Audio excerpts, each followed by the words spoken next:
ஓம் ஸ்ரீ குருப்யோ நமஹா. ஸ்ரீ வித்யா ராஜராஜேஸ்வரி அம்மன் கோவில் பல வருடங்களுக்கு முன்பு நடந்த அதிசயம் இது. அப்போது ஒரு நாள் காஞ்சி மகா பெரியவர் சென்னை பரங்கிமலையில் இருக்கும் ஸ்ரீ நந்தீஸ்வரரை தரிசிக்கும் பொருட்டு தனது பக்தர்களுடன் பாத யாத்திரையாக வந்து கொண்டிருந்தார். வரும் வழியில் திருச்சூலம் சென்று அங்கு திரிசூலநாதரையும் திரிபுர சுந்தரியையும் தரிசித்தார். வரும் வழியில் பழவந்தாங்கலில் ஓரிடத்தில் சற்று ஓய்வு கொள்ள எண்ணம் கொண்டவராக அங்கிருந்த அரச மரத்தடியில் அமர்ந்தார்.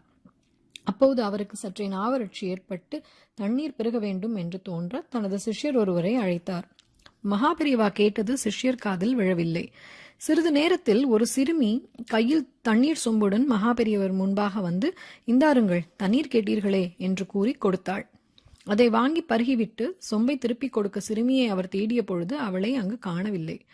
உடனே தனது சிஷ்யரை அழைத்து விவரத்தை கூறி, யார் அந்த சிறுமி? தண்ணீரை நீங்கள் தானே சிறுமியிடம் கொடுத்து அனுப்பினீர்கள் என்று கேட்க, அவர்களோ இல்லையே, அந்த சிறுமி யாரென்றே தெரியாது என்று வியப்புடன் கூறினார்களாம்.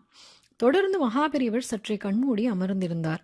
வந்தது சாக்ஷாத் அந்த அகிலமெல்லாம் காக்கும் அம்பிகையான ஸ்ரீ ராஜராஜேஸ்வரியே என்பதை உணர்ந்து அன்றைய கிராமமான பழவந்தாங்கல் கிராம பெரியவர்களையும் ஊர் மக்களையும் அழைத்து, இந்த இடத்தில் அம்பிகை எங்கோ புதைந்து கிடக்கிறாள், உடனே தோண்டி கண்டுபிடியுங்கள் என்று சொல்லிவிட்டு ஸ்ரீ நந்தீஸ்வரரை தரிசிக்க சென்று விட்டார்.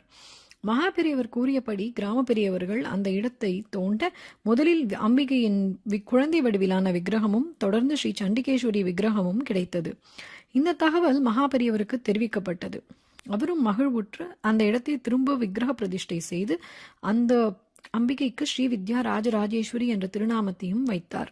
இதுதான் நங்கநல்லூரில் பழவந்தாங்கல் நேரு காலனியில் அமைந்துள்ள ஸ்ரீ வித்யா ராஜராஜேஸ்வரி அம்மன் கோவில். இங்கு ஸ்ரீ ராஜராஜேஸ்வரி சிறுமி வடிவத்தில் அருள் பாலிப்பது சிறப்பு.